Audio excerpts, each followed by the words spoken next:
నమస్కారం. నిన్నంతా ఒకటే డిస్కషన్. సింగర్ ప్రవస్థి, పాడతా తీయగా జడ్జెస్, జ్ఞాపిక ప్రొడక్షన్స్, ఈటీవీ సంస్థ, పాడతా తీయగా రకరకాల ఛానల్స్లో రకరకాల వార్తలు ప్రసరించారు. అండ్ ఆ అమ్మాయి చాలా యూట్యూబ్ ఛానల్స్కి ఇంటర్వ్యూ ఇచ్చింది, ఎక్స్పోజ్ చేసే ప్రయత్నం చేసింది. బేసిక్గా అంటే ఇవన్నీ ఛానల్స్ వాడిన భాష అండ్ తను ఎక్స్పోజ్ చేద్దాం అనుకున్నాను అని చెప్పింది కాబట్టి ఆ మాట వాడాల్సి వస్తుంది. అండ్ ఆల్సో డైరెక్ట్గా సునీత అని మాట్లాడింది కాబట్టి నేను ఈ వీడియో చేస్తున్నానండి. ఫస్ట్ ఆఫ్ ఆల్ ప్రవస్థి, చిన్నప్పటి నుంచి నేను బాలుగారు, జానక్ గారు, చిత్రమ్మ అందరూ ఒళ్ళో కూర్చోబెట్టుకున్నట్టే నేను కూడా నేను ఒళ్ళో కూర్చోబెట్టుకుని ముద్దు చేశానమ్మా. ఇప్పుడు నీకు 19 ఏళ్ళు కదా, అలాగే ఒళ్ళో కూర్చోబెట్టుకుని ముద్దు చేస్తే బాగుండదు కదా. చిన్నప్పుడు చాలా బాగా పాడావు అనే దానికంటే చాలా ముద్దుగా పాడావు అనేవారు. నీకు గుర్తుందో లేదో? ముద్దుగా ఉండేదానివి, ముద్దుగా పాడేదానివి, చాలా బాగా పాడేదానివి. చిన్నప్పుడు పాడినట్టు 19 ఏళ్ళకు కూడా కన్సిస్టెన్సీ మెయింటైన్ చేస్తుంటే సంతోషించే వాళ్ళలో మొట్టమొదటి వ్యక్తి నేనే అవుతాను. ఎందుకంటే మా ప్రవస్థి, మా శ్రీలలిత, మా ప్రణతి, మా గాయత్రి అని మేమే ఎక్కువ చెప్పుకొని మురిసిపోయే పిచ్చివాళ్ళం మేము. ఎందుకంటే ఎవరు బాగా పాడితే ఆ పాటలో కరిగిపోయి కన్నీళ్ల పర్యంతం అయిపోయి ఏడ్చేసిన సందర్భాలు, ఏడ్చేసిన ఎపిసోడ్స్ చాలా ఉన్నాయి. అవి నువ్వు చూడలేదేమో, అవి మిస్ అయ్యావు అనుకుంటా. అలాంటి ప్రవస్థి ఈరోజు ఇంత పెద్దదైపోయి రోడ్ మీదకి వెళ్ళి ఇంతమందితో మాట్లాడి తన బాధలు వెళ్ళగక్కుని మమ్మల్ని మా గురించి చర్చించే స్థాయికి ఎదిగింది అంటే నాకు కొంచెం అసంతృప్తిగా కూడా ఉంది. But that doesn't matter for you, because నువ్వు చెప్పాలనుకున్నది చెప్పావు బయటకు వెళ్ళి. ప్రవస్థి, నీకు విషయం చెప్పాలమ్మా. నీకు పాడతా తీయగా కాంపిటీషన్ మాత్రమే కాదు, డిఫరెంట్ ఛానల్స్లో కూడా కాంపిటీషన్లో నువ్వు పార్టిసిపేట్ చేసావు కదా. నీకు ప్రాసెస్ తెలీదమ్మా? సింగర్ సెలెక్షన్ అంటే సింగర్స్ పంపించేటటువంటి సాంగ్ సెలెక్షన్లో రైట్స్ అనేవి కూడా ప్రతి ఛానల్కి కొన్ని సాంగ్స్కి రైట్స్ ఉంటాయి. వాటిల్లోంచి కూడా సెలెక్ట్ చేయాలి అన్న ప్రాసెస్ నీకు తెలుసో లేదో నాకు తెలియదు, కానీ ఆడియన్స్ అందరికీ మాత్రం చెప్తే అన్ని విషయాలు చెప్పు. ప్రాసెస్ గురించి చెప్పు. ఆ ప్రాసెస్లో ఉన్నటువంటి రెస్ట్రిక్షన్స్, ఛానల్కి ఉన్నటువంటి రెస్ట్రిక్షన్స్ ఇవన్నీ కూడా మాట్లాడమ్మా. అప్పుడు నేను నిజంగా సంతోషిస్తాను.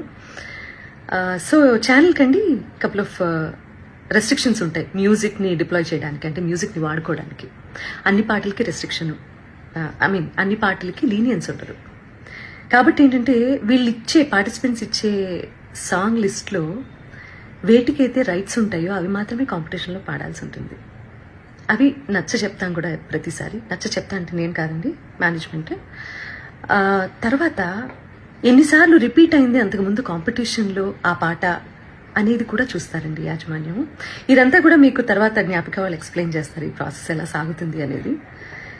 సో నేను ఏ పాట ఇచ్చినా వాళ్ళు వద్దంటున్నారు, నేను ఏ పాట ఇచ్చినా వాళ్ళు వద్దంటున్నారు అని మాత్రమే ఎక్కువసార్లు ప్రొజెక్ట్ చేసింది తను. రీజన్ ఇది అని మీకు తెలియదు కదా, అందుకని చెప్తున్నాను. సో నేను కొరకొరా చూశాను అని చెప్పి అంటున్నావు కదా నాన్న. సో నేను కొరకరా నిన్ను ఎందుకు చూస్తానో, ఎందుకు చూడాల్సిన అవసరం ఏమిటో నాకు అర్థం కాలేదు. అక్కడ ఉన్నటువంటి నేను, కీరవాణి గారు, చంద్రబోస్ గారు నిన్నే ఎందుకు టార్గెట్ చేశామనే విషయం నాకు ఇప్పటికీ ఆలోచించటానికి కూడా నాకు అసలు కనీసం ఆ థాట్ కూడా రావటం లేదు. బేసిక్గా నేను నిన్ను కొరకొరా ఎందుకు చూసానో మరి నాకు అర్థం కాలేదు. నువ్వు మర్చిపోయావు అనుకుంటా. నేను నీకు కొన్ని విషయాలు గుర్తు చేస్తాను. ఏంటంటే అమ్మా,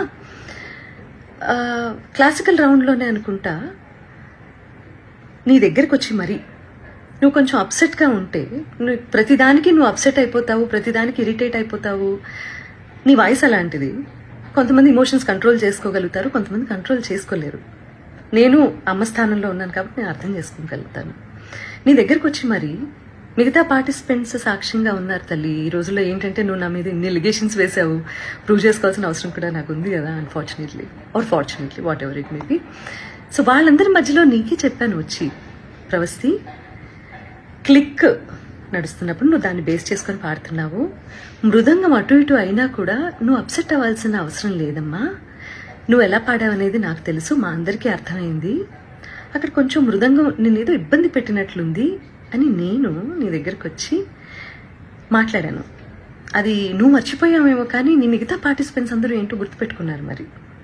అండ్ ఇంకో విషయం, ఈ సిరీస్ సంబంధించి మాట్లాడుకుందాము. నువ్వు గాయత్రి ఫేవరెటిజం, శ్రీలలిత ఇంకోళ్ళు అని రకరకాల పేర్లు తీస్తున్నావు. నాకు అదేంటో అర్థం కావట్లేదు. కానీ వీళ్ళెవ్వరూ మ్యాంగో మ్యూజిక్లో పాడలేదమ్మా, నువ్వు తప్ప. నేను నిన్నే ఎందుకు పిలిచాను వీడియో చేయడానికి? నిహాల్ గారు నీ గురువు గారు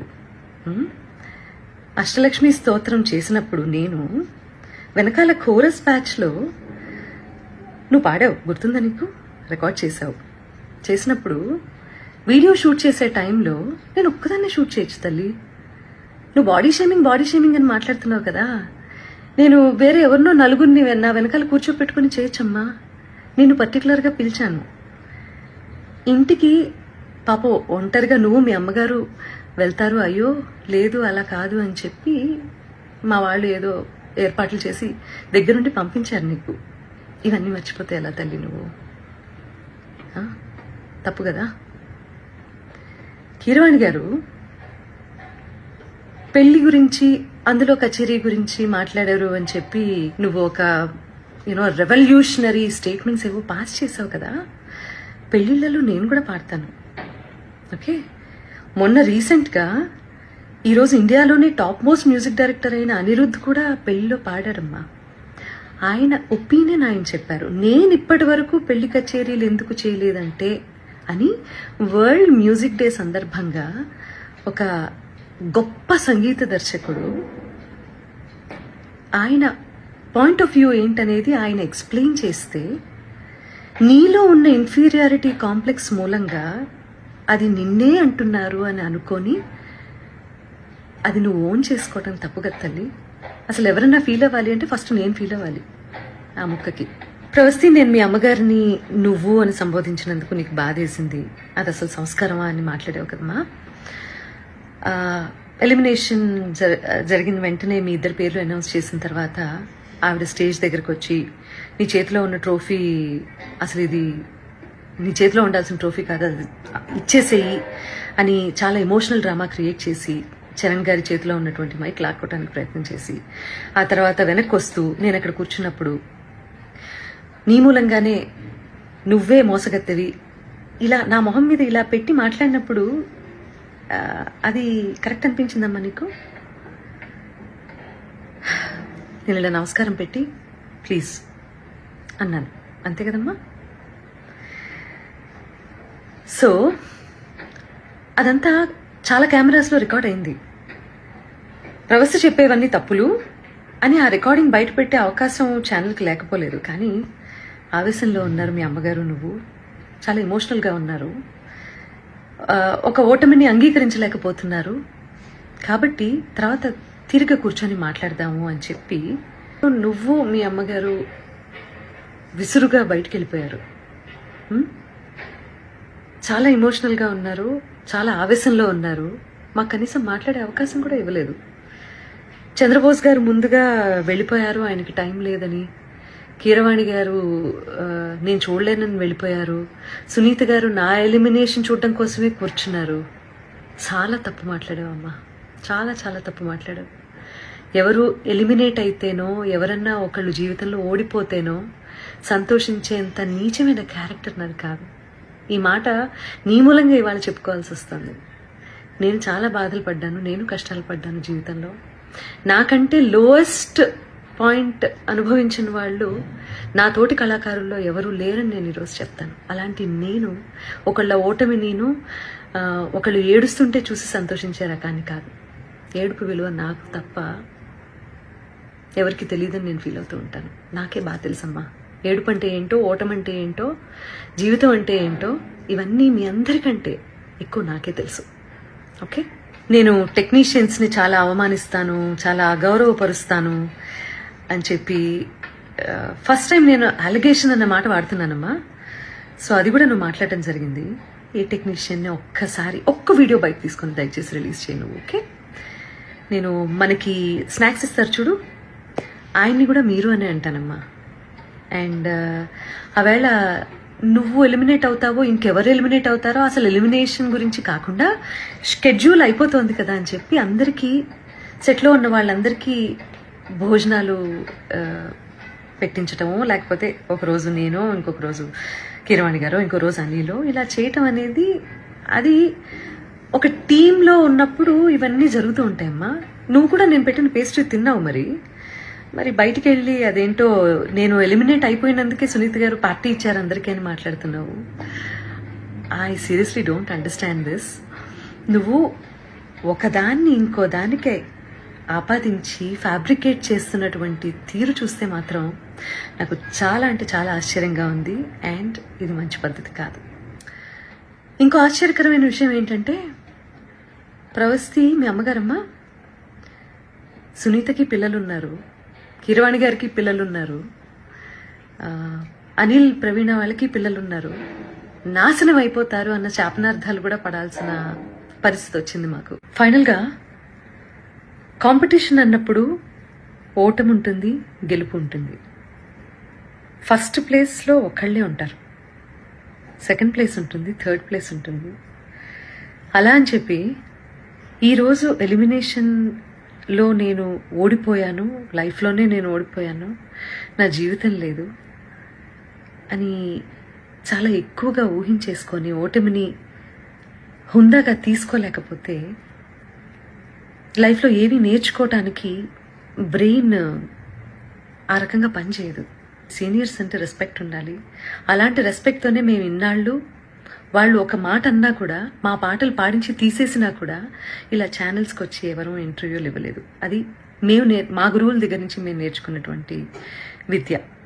కాబట్టి ఈ జనరేషన్ అందరూ కూడా దయచేసి చాలా ఓవర్గా రియాక్ట్ అవ్వడం, ఓవర్గా సెన్సిటైజ్ చేసి టాపిక్ని అసలు ఎక్కడ ఇంప్రూవ్ అవ్వాలన్న విషయాన్ని మర్చిపోయి ఇలా బిహేవ్ చేయటం అనేది కరెక్ట్ కాదని చెప్తూ, పేరెంట్స్ కూడా పిల్లల్ని మంచి మార్గంలో, నాన్న నీకు తెలిసింది తక్కువే, తెలుసుకోవాల్సింది ఇంకా చాలా ఉంది అని చెప్పి వాళ్ళని ఎంకరేజ్ చేసే దిశగా మీరు కూడా వాళ్ళతో ఉంటారు అని చెప్పి ఆశిస్తూ, ఎందుకంటే తల్లి తండ్రి తర్వాత గురువు, ఆ గురువు స్థానంలో మా ముగ్గురిని చూసే మీరు కాంపిటీషన్కి వచ్చారు. గెలిచినప్పుడు వచ్చి కాళ్ళకి దండం పెట్టారు, ఓడిపోయినప్పుడు ఇలా బయటికి వెళ్ళి మా గురించి నీకేది నచ్చితే అది మాట్లాడుతున్నారు. ఇది మంచి పద్ధతి కాదు. ఇది ఒక జనరేషన్ డేంజర్లో పడేసేటటువంటి ఒక సిచ్యువేషన్. కాబట్టి ఆచితూచి మాట్లాడండి, ఆచితూచి నిర్ణయం తీసుకోండి. ఒకవేళ మేము ఆల్రెడీ సాధించేశాము లైఫ్లో అని అనుకున్నప్పుడు దయచేసి కాంపిటీషన్కి రాకండి. కాంపిటీషన్కి వస్తే మీరు మంచి మార్కులు తీసుకోవాల్సి వస్తుంది, సలహాలు సూచనలు తీసుకోవాల్సి వస్తుంది. కాబట్టి ఆచితూచి నిర్ణయం తీసుకోండి. ఈ కాంపిటీషన్ ద్వారా చాలామంది ఇది ప్రొఫెషన్ చేసుకొని చాలా ఫ్లరిష్ అవుతున్న వాళ్ళు చాలామంది ఉన్నారు. కాబట్టి నేను వాళ్ళు ఎందుకు బయటకు వచ్చి మాట్లాడటం లేదో, అఫ్కోర్స్ ఈరోజు సోషల్ మీడియాలో కింద కామెంట్సే కదా ఇంపార్టెంట్, వాటికి భయపడుతున్నారేమో నాకు తెలీదు. బట్ వాళ్ళందరూ కూడా వచ్చి మాట్లాడితే బాగుంటుంది. మంచి చేసింది కదా కాంపిటీషన్, మీకు మాట్లాడిన దాని గురించి కూడా. ప్రవస్తి, ఇప్పటికి కూడా నేను నీకు చెప్పేది ఒకటే, మేమందరం నీ మంచినే కోరుకుంటాము. చిన్నప్పటి నుంచి ముద్దు చేసామన్నావు కదా, అలాగే ఇప్పుడు కూడా అదే తల్లి హృదయంతో నీకు చెప్తున్నాను నేను. నువ్వు ఆవేశంలో ఉన్నావు, కొంచెం కూల్గా ఆలోచించి జీవితంలో సరైన నిర్ణయాలు తీసుకొని మంచి గురువు దగ్గర సాధన చేసి మంచి మంచి పాటలు పాడి సంగీత ప్రపంచంలో నీకంటూ ఒక మార్క్ క్రియేట్ చేసుకుంటావని నేను కోరుకుంటున్నాను. ఎందుకంటే దేన్నైనా ఎవరైనా ఆపేంత కెపాసిటీ ఇక్కడ లేదమ్మా. ఎవరి టాలెంట్ని తొక్కేయలేరు, ఆపేయలేరు. అర్థమైందా? దానికి బెస్ట్ ఎగ్జాంపుల్స్ చాలా మంది జీవిత చరిత్రలు ఉన్నాయి. వీలైతే నీకు టైం ఉంటే అవన్నీ ఒకసారి చదువు తీరిగ్గా, నీకే అర్థమవుతుంది. Okay, I wish you all the best and please take care.